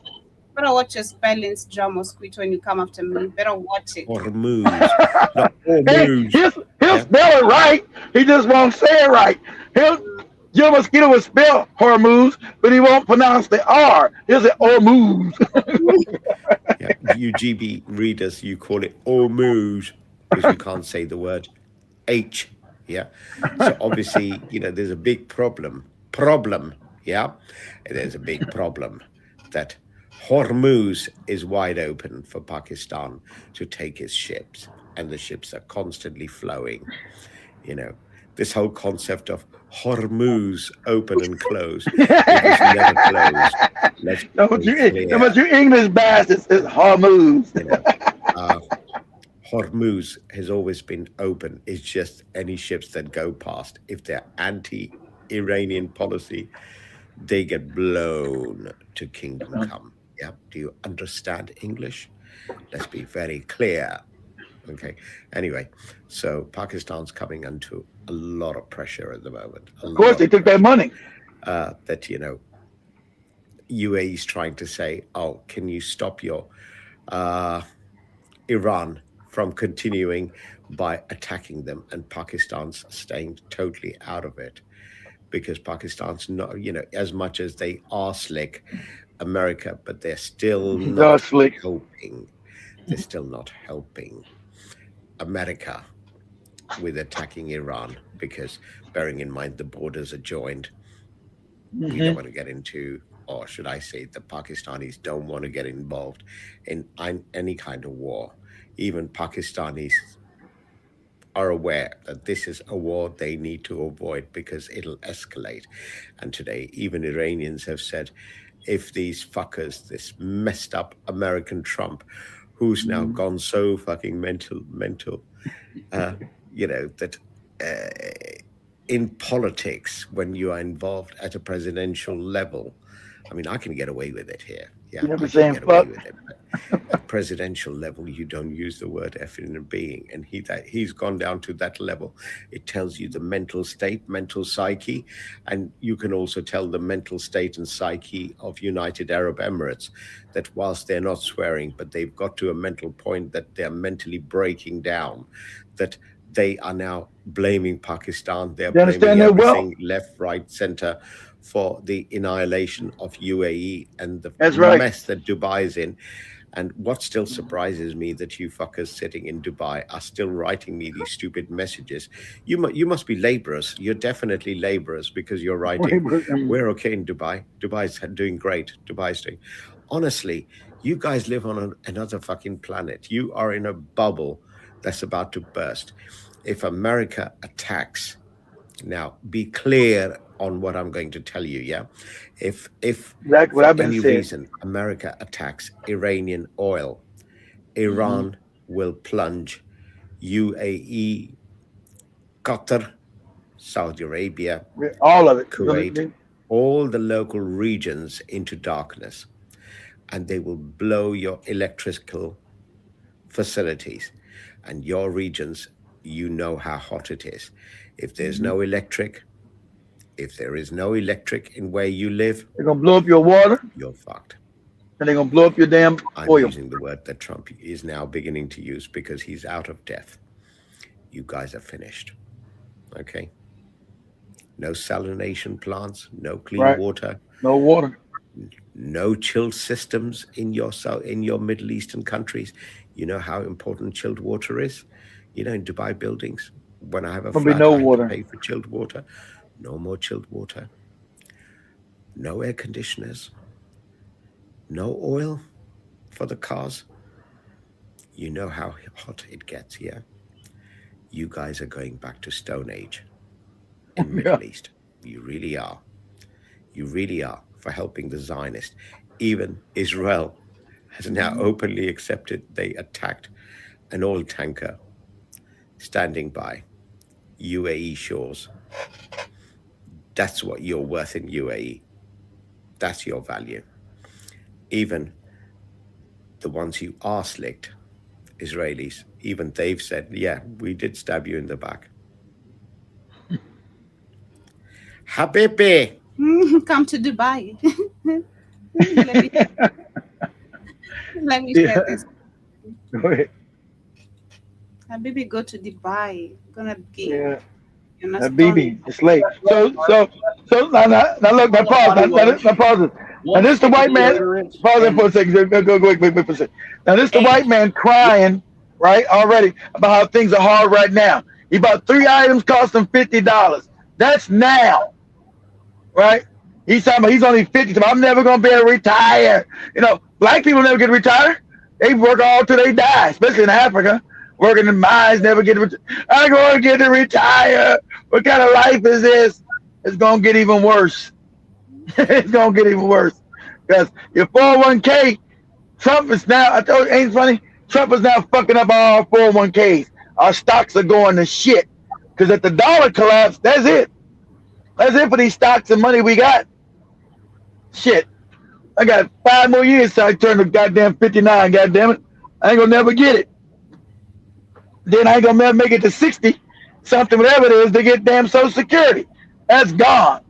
So I gotta do my own damn plan. I'm fucked. Because I end up like him. He's 50. I end up like him, be all messed up. Go ahead, Joby. Rolls of toilet paper. My bill was $49 fucking dollars. $50 for 3 items. For 3 items, right. I'm getting ready to move into a new apartment. And for a 1-bedroom, 638 square feet, it's going to be $930 a month. 600, that ain't shit. That's like a closet. Gas is $5 a gallon. Yep. Milk is $3.89 a gallon. Well, and bread is almost $6 a loaf. A 24-pack of bottled water is $7 fucking dollars. And I'm at the point now to where at 50 years old, I'm trying not to crack here. Okay. I'm 50 years old, and there's no fucking way I'm ever going to be able to retire. Of course not. I've had to cash in my life insurance and my 401 in order to survive. You know, after a certain amount of time living and working on this planet, you shouldn't have to work. You should not have to work 2 fucking jobs just to survive. I'm so discouraged. I'm a U.S. pilot. I need it. Yeah. So Joby, do me a favor on TikTok. Type it and say Japan. Say Japan modernizes after the United States shows up. Say Japan modernizes. And people should have known that when these savages show up, they're coming to steal. Only thing save Japan don't got no resources. That's probably why they let Japan pretend they help. Remember, Japan don't got no resources. There's nothing there for them. Go ahead, Joby. We say Japan modernizes. You didn't finish it. Say Japan modernizes after the United States show up.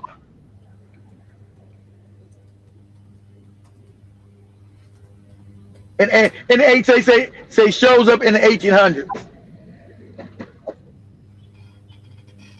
But Japan is the only country that realized, hey, we're outdated. We're going to have to learn from these savages. We don't learn from these savages, we're going to get, they're going to open up our buttholes. It's going to get rough. Fascinating question. If it wasn't for European and American interference, would Japan have ever become a powerhouse in Asia during the 1900s? And the answer is absolutely no. Over the course of the 1860s, heading into the 1890s, nearly a period of around 25 to 30 years, Japan would rapidly modernize to become the most powerful. Exactly. Japan quickly modernized, and it was, of course, imagine you got people that don't want to change because Japan is a traditional society. But Japan said, we can't fight these no good fucking crack. We can't fight these white people doing the same shit no more. Now, if you don't want to modernize, we're going to start killing you. They went out, they start learning military technology. We're going to learn it. And the emperor of Japan said, go learn it and you bring it back. And he's right. Would they have done it until white people showed up? No, because you were coming to colonize them. Right, so they knew. At least they were smart enough to say, hey, fuck this. These white people about to get in their assholes. They know what you did before, but they see white people kept coming back to Japan over and over again. And Japan was able to kill them back in the 1600s, 1700s. First they came in the 1500s. The Dutch came with the 1500s, then the Portuguese in the 1600s. Each time Japan was strong enough to kill them. Because Japan knew they were coming to bring them the fake Jesus and to colonize them. Japan said, you get out here with your Jesus. Japan said, you people don't wash your ass, you stink, you're filthy, you're savages. That's what they called them. Japanese called white people savages. You're savage, you stink, you don't wash your ass, you smell like doo-doo. Get out of here. The fuck you talking about worshiping you, you can't even wash your ass right. What are you talking about? Remember, because they kept trying to bring him to Jesus. And Japanese said, oh, we're supposed to worship you stinky motherfuckers. You backward ass white people. You sound crazy. And like I said, like he's went to the 1500s when now the white man's got overwhelming military force. And the Japanese have not developed enough to keep them out of there. Yeah, gotcha. Because white people don't stop. They kept coming back until they got strong enough. So yeah, we up in here now. What you gonna do? Peekaboo, nigga. Peekaboo. Right. Japan's like, whoa, you got me. Yeah. So of course, Japan became coons for them. So they can build themselves up. They're like, yeah, white daddy, whatever he wants to do, which I whatever. But see, they really weren't interested in Japan because Japan didn't have no resources. It don't got shit. So it wasn't, even though they thought about taking it over, they like, motherfuckers don't got nothing we can make money off of. They too weak and frail to make them slaves, so they don't got no resources we can sell out to the rest of the world and make money. So Japan got it like a breather as long as they, was sucking white people's cocks. Yeah, you white people so great. Let me put my mouth on your dick, on your ball sack. You people are awesome. You're great. And while Japan was telling them they were great and awesome, Japan was still was learning their technology, learning their ways. See, because we're going to have to fight these people. If we don't want, if we want to get their dicks out of our asses, we're going to have to fight these people. It just is what it is. So I'm going to send all you guys out to their colleges and you learn everything about these people. Learn their behaviors, learn their technology, learn their ways of thinking, and you bring it back. And we're going to industrialize quick. I think Japan was the fastest to industrialize in the world. They did that shit like in 20 years. It was amazing. Go ahead, Joe, let me go talk. And modern nation in all of Asia. It was a level and speed of modernization that was unprecedented. Exactly. Nothing else like this had ever happened. Nothing ever happened in the world, exactly. Nothing ever happened, because most motherfuckers don't want, my traditions, let's still do the backwards shit. Japan say you do the backwards shit, we're going to put a bullet in your head. We're going to kill you. This is what's going to happen. No more you motherfuckers running around talking about being a samurai. Like Joby's movies, you want to be a samurai fighting. Remember, they wouldn't kill the samurais. They said all this samurai shit, that's the end of that. You motherfuckers around with your swords, fighting, you're doing your karate and your samurai. Japan said no more of that. That's out. No more. We got to modern. Ain't no more Chuck Norris walking around here and shit. They're going to kill you. So they killed a lot of Japanese, remember, because it's hard to make older people change. They want to be this how my granddaddy did it and his daddy did it. Like that goofy Village Jovi show on her show today. We always whip the women from Listen, you have to stop that shit. We don't want to stop that. Japan put a bullet in your head. Okay? Because you got traditional country. People don't want to change. So I got to get rid of your ass. Go ahead, Joby. In history. And the entire reason that it took place in the first place is because of two major events.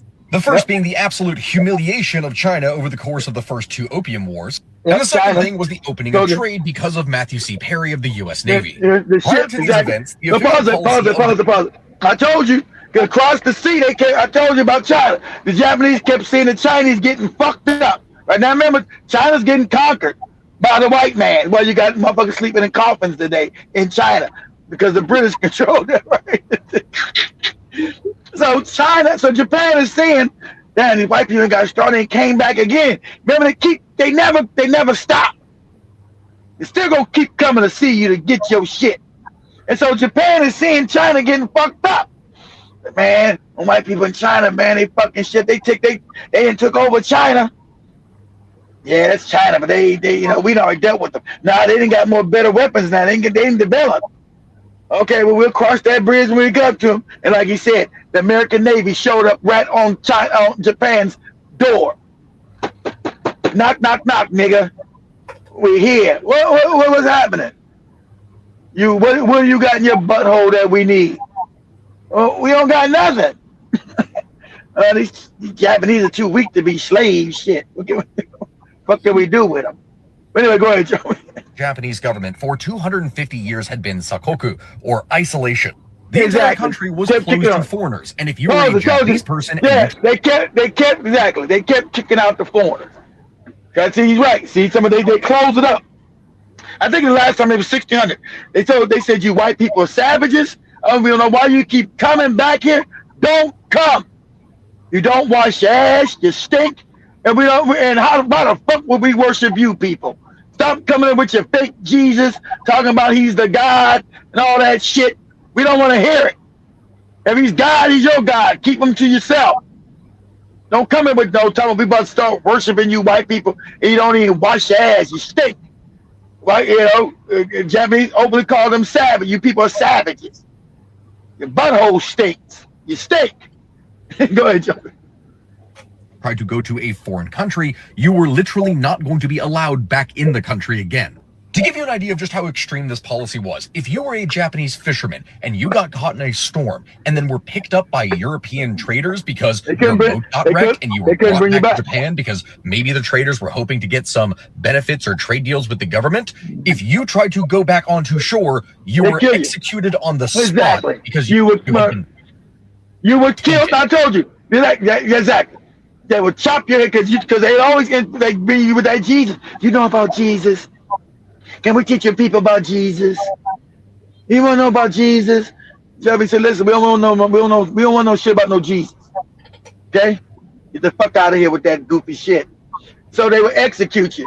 So I guess they would execute the people too, but usually they would execute at a certain time. They took anybody white.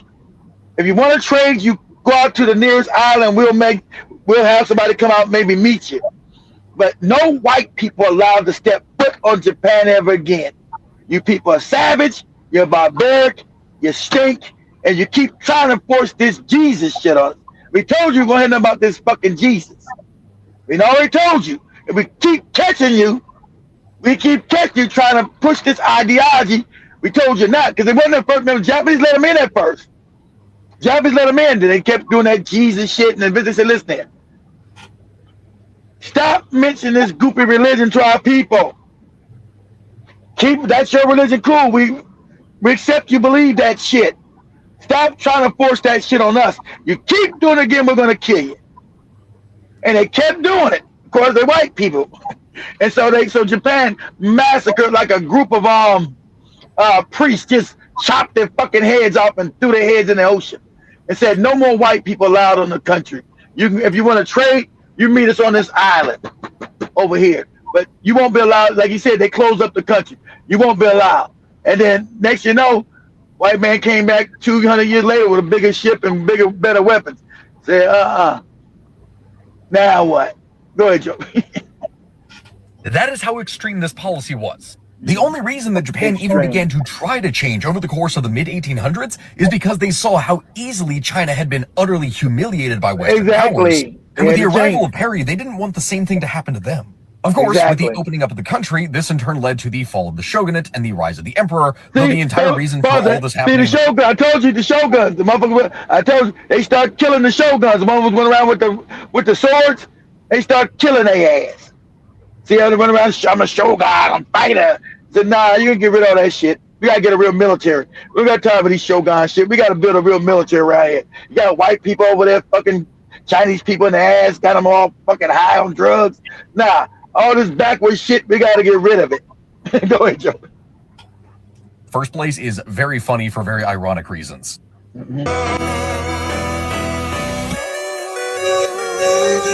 Remember when Japanese companies used to make the coolest stuff in the world? The Meiji Restoration, beginning in 1868, marked a pivotal transformation for Japan. This period saw the end of over 2 centuries of feudal rule under the Tokugawa shogunate, propelling Japan into an era of modernization and westernization. Influenced by the arrival of Commodore Perry and his black ships in 1853, Japan sought to avoid the fate of other Asian nations that succumbed to colonial powers. Exactly, be colonized. The new Meiji government prioritized rapid industrialization, adopting Western technologies and practices. Factories sprouted, railways linked cities, and a modern military was established. Yeah, a military. Education reforms fostered a literate... Pause it. They changed the education. Oh, they were talking about they had to change the education system. We got to get educated around this bitch. People can't run around here stupid no more. That's over. Because these white people coming. They're coming to fuck us up, taking and enslave our ass like they always do. Right? We got to build a real military. We can't have motherfuckers walk around with swords talking about this shogun shit. Nah, we got to build a real military. No more of this goofy backward ass shogun shit you see in the movies. Nah, we got to build a real military. And so the shoguns, of course, were against it, so they had to kill the shogun. We got to kill you sword-wielding motherfuckers. You know? That was that Tom, you guys ever see that Tom Cruise movie? He's the last shogun.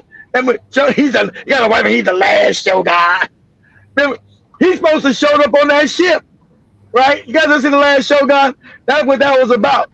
Them killing out the shoguns in old tradition. So now we got to build a real military. We can't have no more of this shogun shit around here. But go ahead, Joey. Population, while the implementation of a constitution laid the groundwork for a parliamentary system. Culturally, the Meiji era embraced Western art, literature, and fashion, creating a unique blend of traditional and modern influences. Internationally, Japan emerged as a significant power, defeating Russia in the 1904 to 1905 war. Yeah, see, within 50 years became a power. It was beating the Europeans, and then it became so powerful. Japan said, okay, now we're powerful enough to beat all Europeans. We're powerful enough to take all of Asia. That's why they decided to go take China from Britain and France and other people. So it said Japan's gonna rule Asia, not white people. We're gonna rule this motherfucker. Go ahead, Joe. Facing its newfound strength. Exactly. The Meiji Restoration not only reshaped Japan's political landscape, but it also instilled a national identity that balanced tradition and innovation, setting the stage for its role in the 20th century and beyond. Japan's transformation continues to influence its society today. You know, one thing I hated growing up eating was curry rice, not because of the taste, but my mom would make it into a pot and make us eat for a week. And the funny thing is that I always thought it was Korean, but in reality, actually it was Japanese. Okay, before you come at me, hear me out. So like how I thought curry was Japanese, Japanese also thought curry was from England and not India, because it was first introduced by the British Navy. And that is why you see British-style curry boat. And you also get a soup which comes from the Western-style course menu. But I wasn't sure if you just pour or use the scoop to pour. But when we almost finished, I saw an old man come in, and I knew he was a... Did you know America once deliberately destroyed Japan's economy to stay on top? Back in the 1980s... I'm right here. All right, we're done. All right, we're done with that. Yeah, we're done with it. Yeah, they did destroy Japan's economy. Japan was becoming the most dominant country in the world. America said we got to destroy their economy, and they did it. and Japan's been fucked up ever since. Comments as we continue. If we wrap up, Jiba Jaba, shout to Joe Mosquito and everyone with us on the chat. Jiba Jaba was saying earlier that Iran has won the messaging war with these Lego films. Without a doubt. They won the messaging propaganda wars. Without a doubt. I seen the white people try to do one in America. It sucked. Go ahead. I also see Jason says it's not just Tupac. We had Nipsey Hussle as well on the. Yeah, Nipsey Hussle on there. And then Jiba Jaba says Iran should get an Oscar for these videos. Jason says I like come out to play video. And I also see Jiba says Trump has watched too many Chuck Norris movies. Wow, come on, you guys. That's right. That's right. Transportation will halt. No communication system. Yeah, this is some scary shit, man. And I also see Jiba Jaba says, Joby, you loan me 200. I can't loan you. I suffer with your own problems. Everyone is figuring out how to survive now. We don't know what's coming, so I can't spare $100. I might need it. And you'd start telling me excuses, And Karibu says Green Night Vision. Night vision glasses. And cruise missiles from naval ship back in the Desert Storm 1991. Exactly. We could do all that stuff back in 91, then back in 2003 when we invaded again. Exactly. That shit is outdated now. Technology, for how fast military technology has changed. There were no drones back then. Now you got drones. You try to get in formation outside some place. Them drones will blow your ass up. Go ahead. And also see Jiba Jaba says, Sister Michelle says, I seriously didn't think this man would become this deranged. That is Trump. You didn't think he became that deranged? I said this motherfucker is dangerous. He always has been deranged. His whole facade is fake. That's what I'm saying. We need some real. They need to start passing laws where we get real news media. We need real news to be, because Trump's whole story is made up. It's fake. This dude's always been a failure. Always been sporadic and crazy, but they always prop them up. It's fake news. Go ahead, Joe. And also CEG, but Jaba says only men with a little penis. Don't get lead talk like this. That is Trump. That's crazy. A wife though, come on. And his wife was in the Epstein files. His wife was a gift from Epstein. So Melania was getting her booty played with back in the day. All these damn Epstein file motherfuckers. So Yeah, and also see Jerome Mosquito says didn't Iran reply saying that they lost the case? Yes, they did. When Trump said open Hormuz. Open Hormuz. We lost the keys, bastard. Jason says in 1850, same year, some of my great uncles were born almost 200 years ago. So shout out to Mr. Budogo. I don't know how to pronounce that, but shout out to you. Thank you for joining. Shout out to Sister Monique, Karibu Sana. John Mosquito says, yep, the wicked Arabs always been the food soldiers for Europeans. And also, Jibajaba says 2027, the crash out rate of the white man will be astronomical. It has already started. There's so many videos of them complaining. Yeah, that's what I'm going to have Joey put up before we leave. The Men's show white people talking about their struggle. And Joey going to take that white people complain about the American economy. Exactly. It's gonna get imagine these white people when they lose power, because what they understand they know they're starting to lose power, and imagine how wicked and evil and corrupt they've been. That's what's so scary. That's why they're so scared. Somebody picked Trump and they want to turn the world back. That's bomb, motherfuckers. So we're white. I'm white. I'm white, Joby. How dare you? Trying to tell me I'm white. Yeah, this is one of the videos I saw recently. Oh, good. Let's see. $5 a gallon. And like, why do I have to pay rent? And why is rent so high?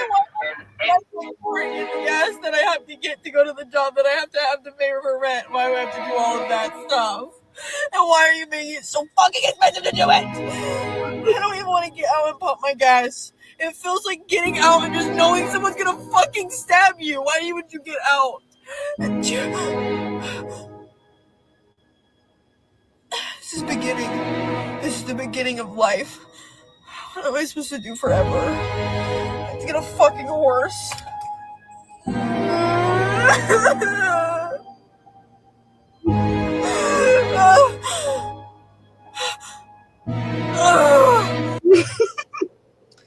You know, the economy's bad when you have an Ivy League MBA, when you're 41 years old with industry experience, you can't get a job.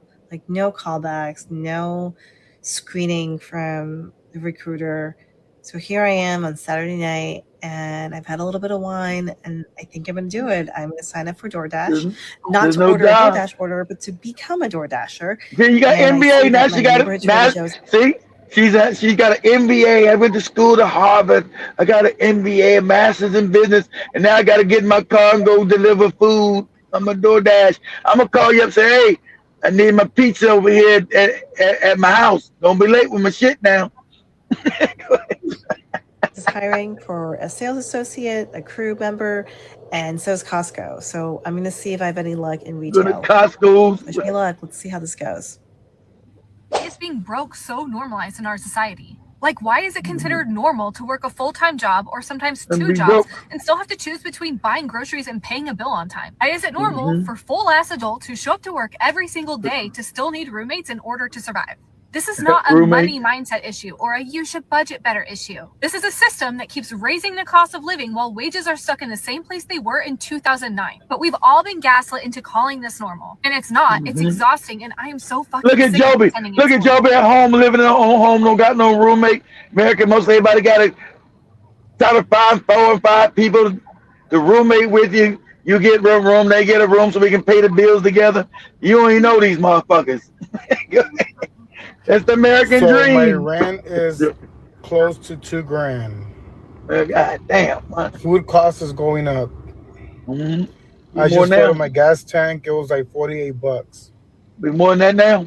My car payment's close to $500. My insurance is between 1 and 2. Yeah. My light bill's about 2 something. Light bill's 2 something a month. My internet's 100 and something. My phone bill's about close to 100. How many phone lines you got? Cell phones. But yet, $45,000 is too much for a single person and income. Are you get your food stamp? Kidding me? Like, at this point, I just want to live in my car for like 6 months and save money. Save money.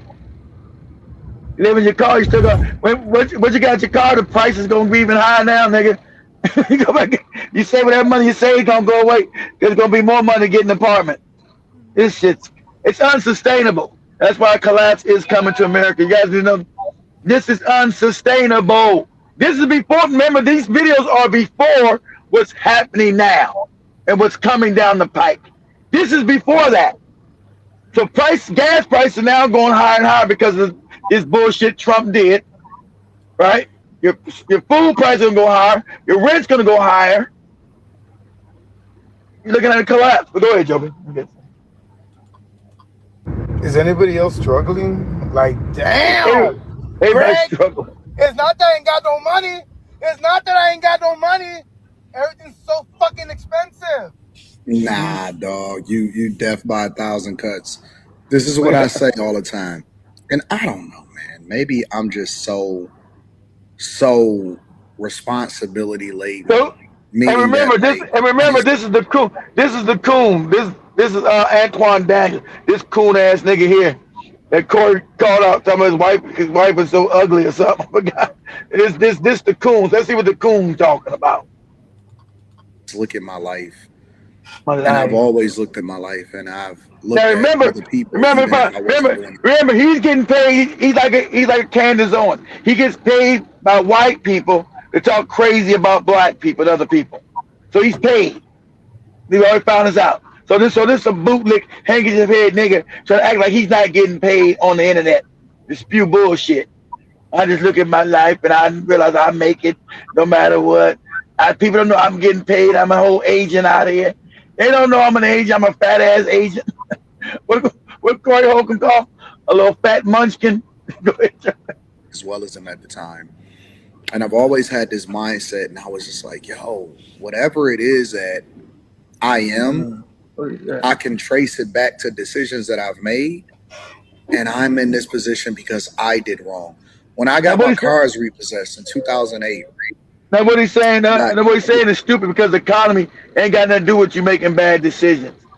When economies collapse, there just are no jobs. It has nothing to do with your decisions.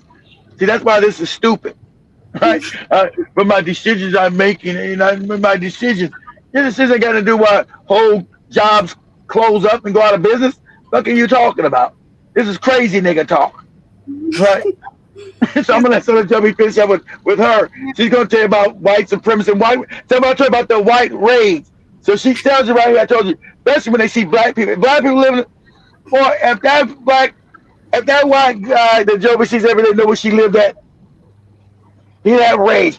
This nigga bitch living like this. You don't know good niggers. They have white rage because they want to hoard everything, right? As Dr.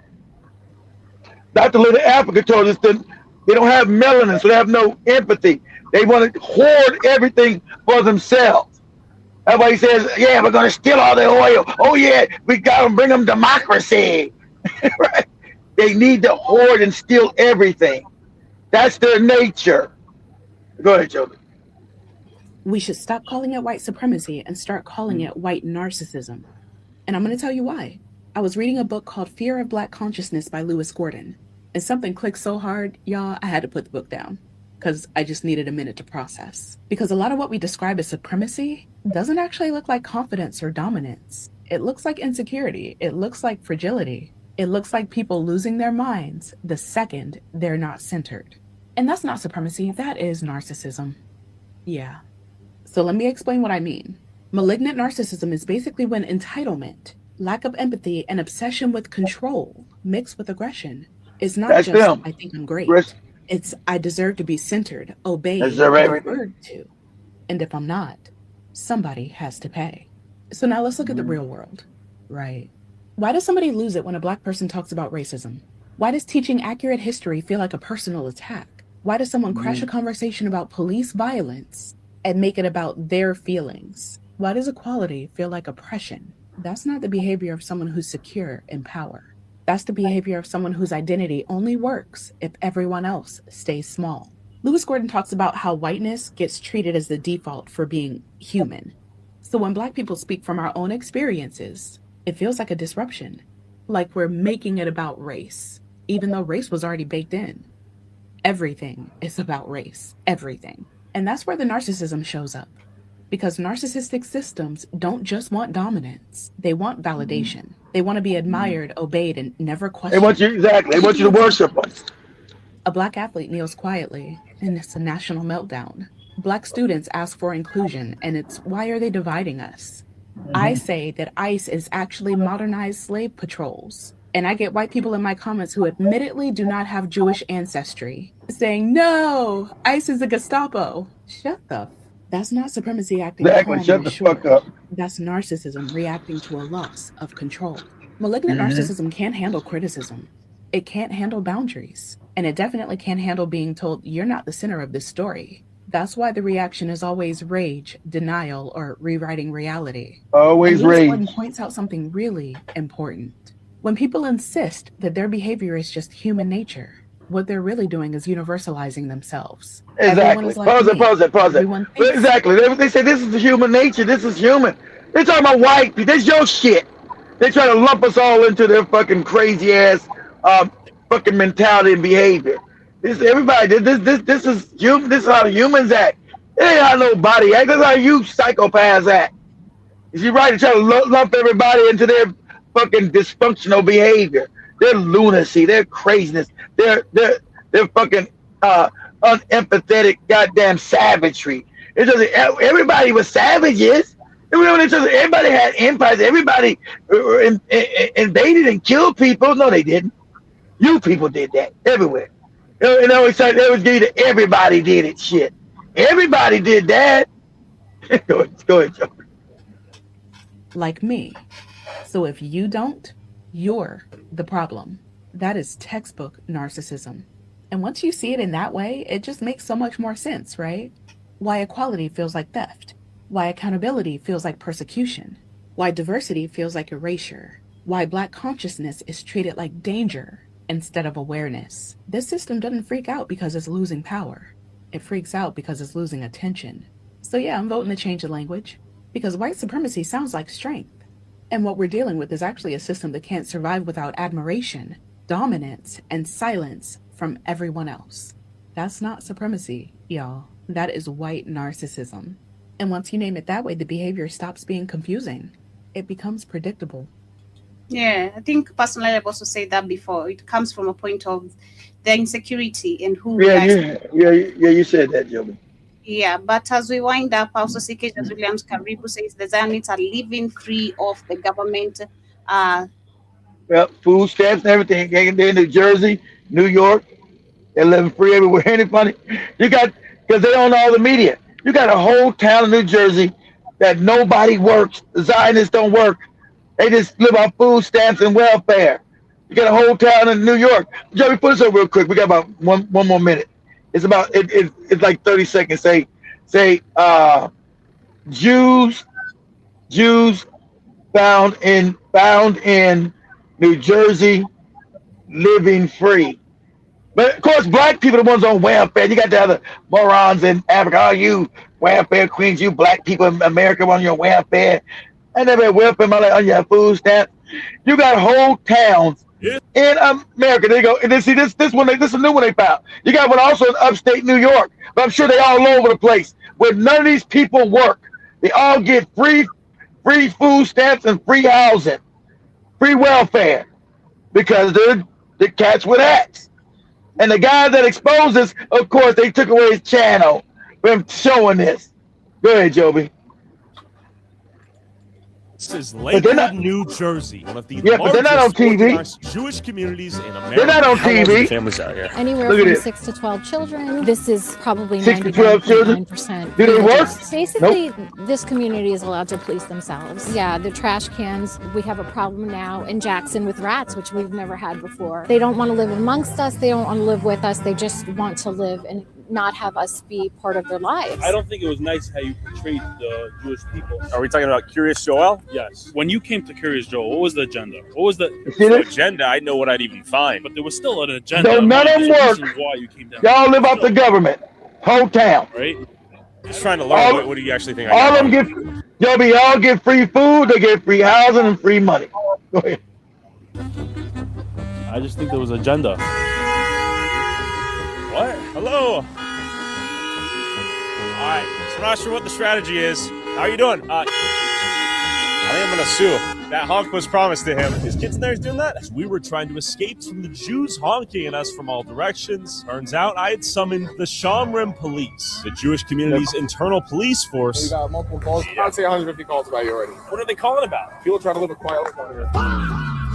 He's got a concern saying that you're walking up to people asking them questions, stuff like that. Luckily, this is America, and that's the First Amendment, right? Exactly. America, you don't get to ask them questions.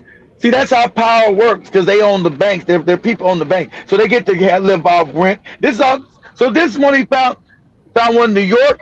There's one, not this in New Jersey. This New Jersey, they found one up in New York. The whole fucking town. Nobody works. They live on government welfare. They get government housing, and you can't say shit to them. But they'll tell you it's the Black people getting the welfare and the food stamps. So you know these towns are everywhere across America. But these people live in free housing, free everything. Go ahead, Joe. What's this?